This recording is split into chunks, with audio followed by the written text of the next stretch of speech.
Hey quilters, it's Marianne Fontana, Fontana Originals.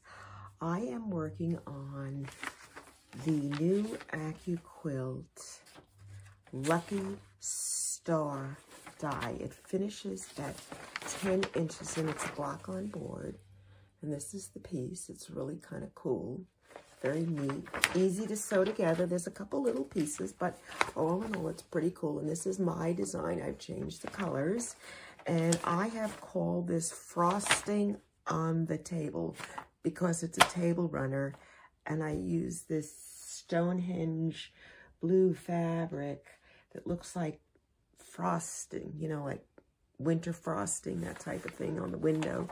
So that's the name of it. And I finished it and I'm getting ready to send it off to AccuQuilt as soon as I've done quilting. It is one of the projects they hired me as a designer to do. And I'm going to hold on to this video until they launch it, and then I'm going to release this.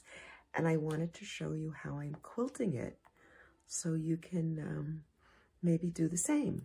You can use a traditional sewing machine. You don't need to use a long arm. It's just a little behind the scenes of how I finish and work on some of the quilts for AccuQuilt. We're going to go down and do some quilting now. I've already quilted part of it. And just to kind of give you a sense, let's get the arm out of here. That's what I'm working on. It kind of looks a little wrinkly, but it'll all be fine and smooth when I'm done. It's kind of the nature. So let me zoom in a little closer and we'll look at the stitching and I'll show you. If you can see, there's large pinwheels. And I say small pinwheels. I have my needle under the one, as a matter of fact, right now. And what I'm doing is I'm using a ruler and I'm outlining these and I'm outlining this. Now this is actually two pieces, but I'm ignoring the middle piece and I'm just going up. And then I'm deeply stippling all these little pieces. See, this is already done. And the reason I'm doing that is by stippling it deeply, it will recess. And by just outlining these will raise to the top, so it'll give it a little bit more dimension. So I'm going to go ahead, I'm using my ruler to outline the shapes, and then I'm putting the ruler aside, and I am free motion stippling that. So I'm going to start right here. I'm going to do this fan here and work my way around. Let's see if we can go back just a little more so I don't lose you.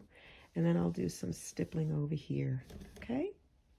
Now keep in mind, I do have one arm raised here, so if I look a little weird doing things, I like to just get myself started where I want to be.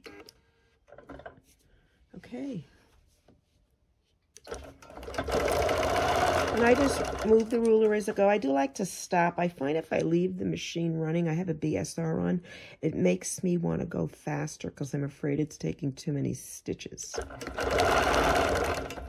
So I will usually always stop. Now I am just outlining this dark blue. See, you can go across and up here and come down.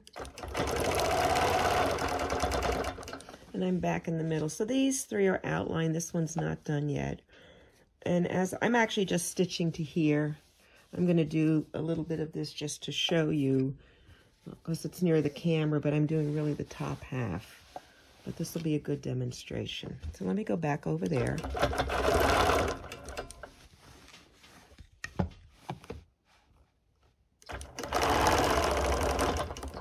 And I'm going to go down.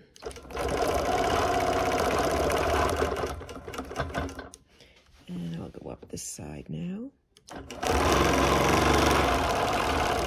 I always like to outline whatever I'm doing, just because it kind of gives me a frame, if you will, to stipple in.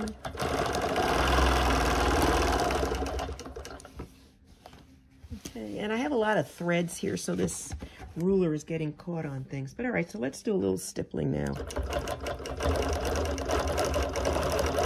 And I'm actually, my usual stippling, I don't let it touch, but because I really want this to recede, I'm kind of going over and back in like little circular, half circular, and round little shapy things. And I'm just trying to make them all the same size, and I'm going to work my way around.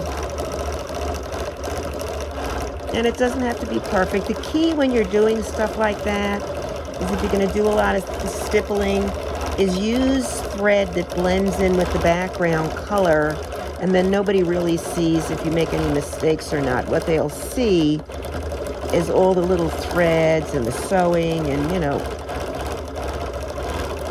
So, but that's it. This is all I'm doing. It's as simple as that. I'm just kind of working my way around the shape, back and forth, little circles.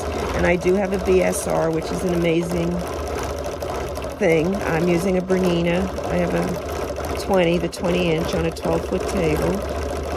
All right, and that's it. So let me get my ruler. I always try and do all these lines with a ruler. I'm going to just come back down here for a minute. Get to the middle and go across here. And go back up. And that is how I am stippling and sewing this table runner, frosting on the table.